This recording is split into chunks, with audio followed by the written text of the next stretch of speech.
Any questions? Well, you brought up language. How do we handle the fact that different languages are required by different systems?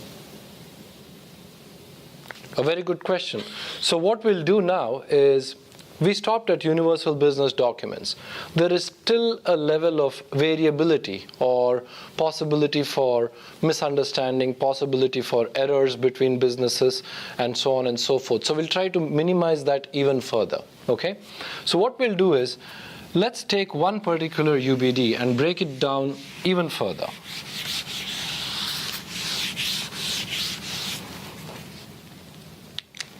Let's think of an order.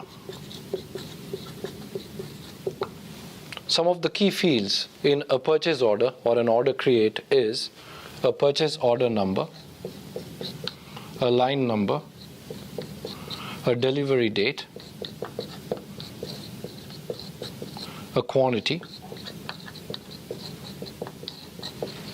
a ship to location, and so on. So these are some of the most common fields in a purchase order.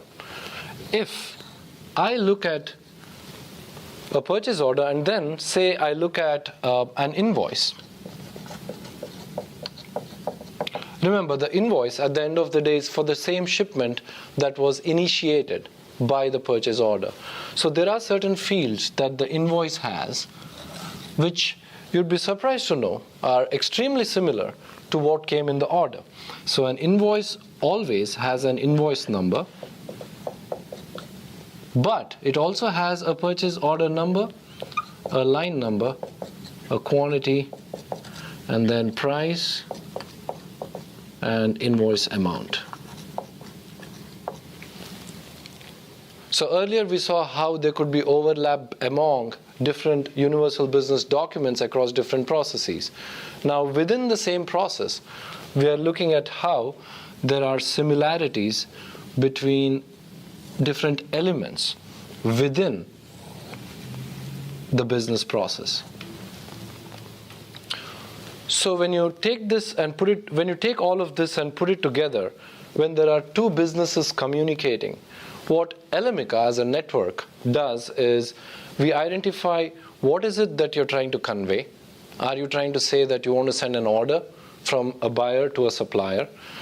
If so, we immediately break it down into these individual elements so that we have it in our system for future correlation, for better understanding of what the order exactly means and how to look into it in the future as it relates to other applications. So it gives us the power to generate end-to-end visibility within this process as well as across processes for different trading partners. So the way we do it is when we get an order, we extract it into these individual elements. Now an order is a UBD. And these individual elements are universal business concepts. Those are UBCs. So the UBCs together, when grouped together in a logical fashion, forms a UBD.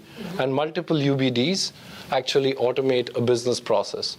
And when we break down something so common across these boundaries into things that are very atomic and granular in nature, as well as relatable across different events, then you can manage the communication as a series of events within a process that has exceptions.